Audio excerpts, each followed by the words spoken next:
In my case,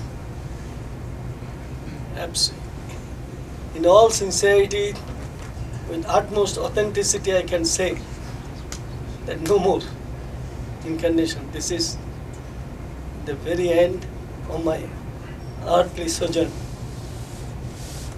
But unfortunately or fortunately, there is nobody here who will not take any more incarnation. Everybody has to come. Everybody will have to come to incarnate, to be here and to, on earth, to work for either for God or for yourself. In your future incarnation, you will definitely have to take many, because you have to realize God, whether you want it or not. That is not up to you. But you are seeing this God-realization soul, God-realized soul, is suffering like anything in the hands of humanity. So at the end of, so perhaps you would say, who wants God-realization? Guru is suffering so much. True, I am suffering, but Guru, God will not allow anybody to remain unrealized. Now the question is opportunity.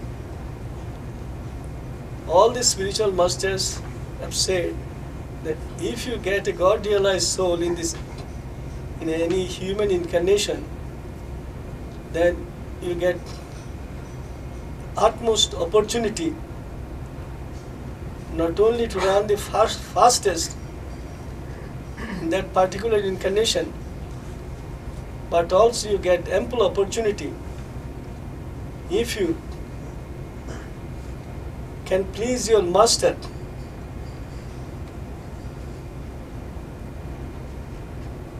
in every sphere of your life, then your future incarnations will be smoother, more illuminating and more fulfilling.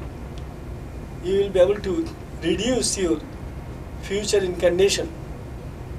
If you have to take 50, 60, 100 or 200 more, you can do it in perhaps 10 or 20 or 30 incarnations.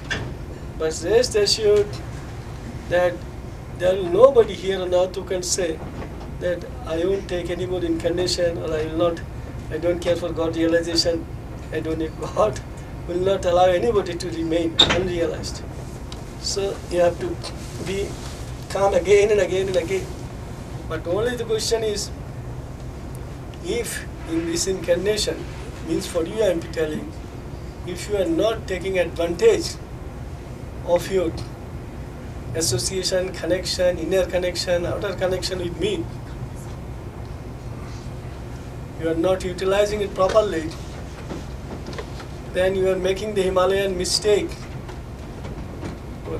Each time you come, you will see how difficult, impossible to believe the suffering that each human being goes through. You people are on the path, spiritual path, you feel that your suffering is insufferable, unbearable. But you have no idea, ordinary people who are not on the spiritual path, it doesn't have to be our path, far from it. People who are not on the spiritual path, believe me, they have to come to spiritual path either in this incarnation or 10 incarnation later or 20 incarnation. Without entering into spiritual life, it doesn't have to be path. Without entering into spiritual life to prayer and meditation, and your disciples, you have a path. Buddha, Krishna and all this, they didn't have a path. They realized God by virtue of their own meditation, aspiration and so forth. So when you take incarnation with the spiritual master, Ramakrishna used to say that time, cow is there, milk is there, but milk is not in the tail or in the nose or in the ear of the cow. There is a special place, and when you press the udder, that you get milk. Similarly, when the spiritual master comes, if you take advantage, it is this Here is the spiritual master's heart or his third eye. Third eye is difficult to see, but the eye, heart you can see. So now I am coming back about the future incarnation. Each incarnation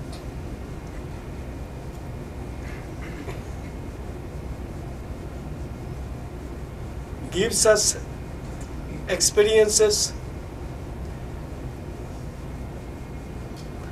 healthy you can say, unhealthy you can say, but it is these experiences are leading human beings to a special goal. But only people who had spiritual wealth, peace you can say, light, bliss, from their previous incarnations or from their aspiration they got some divine qualities, and definitely God will give them back their divine qualities to start their journey again. Definitely He will give back, and then He will tell them to increase and increase. But the question is, there are some millions and billions of people on earth who will be starting their new incarnation, new life, without any divine light, divine peace, or divine bliss. But now, when you join a path, it is like entering into a garden, most beautiful garden. Thousands of flowers are there with fragrance. You can pluck the flowers, you can have the experience, what they call fragrance, and collect the fragrance inside your heart, inside your inner life, and you can bring them back. Now the question is, people who are on the path, how seriously take their spiritual life, how much they value their spiritual life, how much they want to keep their inner connection with their inner pilot, with the Supreme. It is up to them. Otherwise, just by following a path, one cannot say that one is established or is establishing or will establish the closest connection with the inner pilot, with the Supreme. No. On the contrary, it may happen. It is happening, it will happen everywhere. Some took the spiritual life infinitely more seriously when they joined the path. It is about, let us say, 99%, not 100%, or 95% disciples, when they joined the spiritual life, took more seriously than they are now. So the connection that they established with the Supreme when they took the spiritual life seriously, if the same spirit is not there, same eagerness is not there, same willingness, love, devotion, surrender, which is our path, then naturally the connection or oneness or the depth of their feeling for the inner life, if it is not there, then what happens? No matter how many years, 20 years or 30 years or 40 years, if the heart's cry, mounting cry, is not there, or is almost, the flame is extinguished, then how can they ever hope that in their future incarnation they will be able to enter into a spiritual family or good family? No, it is their wishful thinking. Some people can take birth in a very rich family, but then again, just because they enter into a rich family, they cannot say that they will be able to use the wealth properly, or they misuse, or they become undivine human beings and they ruin everything. So here also, many disciples who joined the path had very sincere aspiration, dedication. Then over the years, they expected spiritual life to give them certain things in their own way. But recently I said, spiritual life is not going to give things to please them. They can hate spiritual life, they can hate Supreme, they can hate the Master, they can do anything. But then question comes, while on the boat, on the path, they are going a farthest in terms of consciousness, oneness, awareness. So if you are on the path, say 30 years, or you'll be more, you cannot say that just because you are on the path 30, 35 or 40 or 50 you'll be on the path, that spiritual masters or the Supreme is bound to have special preference for you all. He will see whether you have maintained the same inner aspiration, dedication, devotion, love, devotion, surrender, or your love for your spiritual life. But you cannot say, just I have spent all my life. All your life, when you started your life, is one story. But now your life is totally different. Now you are on the path, but your concentration, your concern for the outer life, the other life that you know, is much more. Your physical existence is here, but your vital existence, mental existence, these existences are somewhere else. So you may not be, outwardly you may not be with those who are not following any path.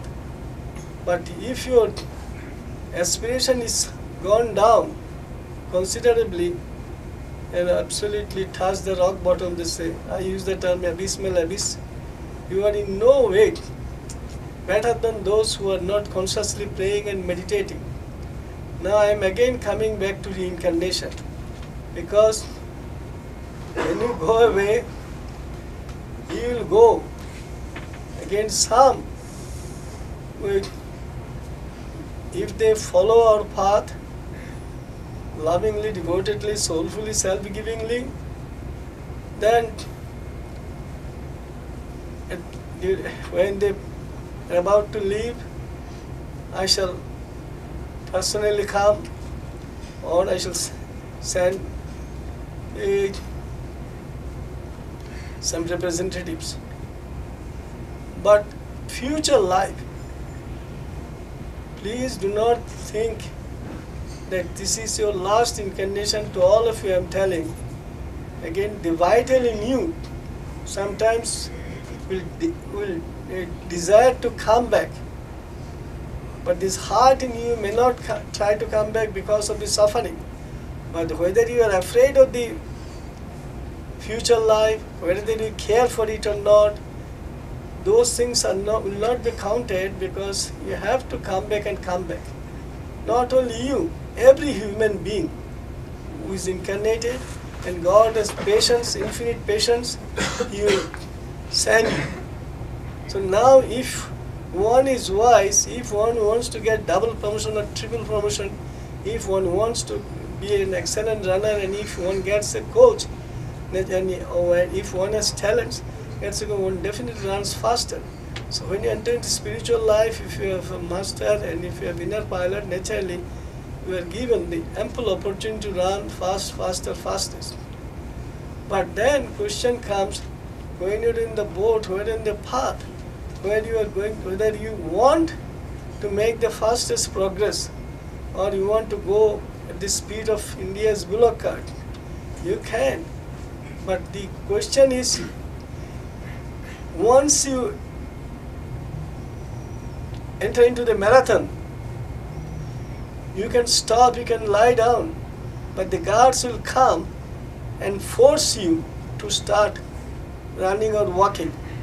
Will not allow you to come out of the race. Here you can, but in eternity, in inner life, once you enter, you have to conquer. Again, even if you do not enter today's race, today, it will come again and again and again. There will be endless marathons, endless.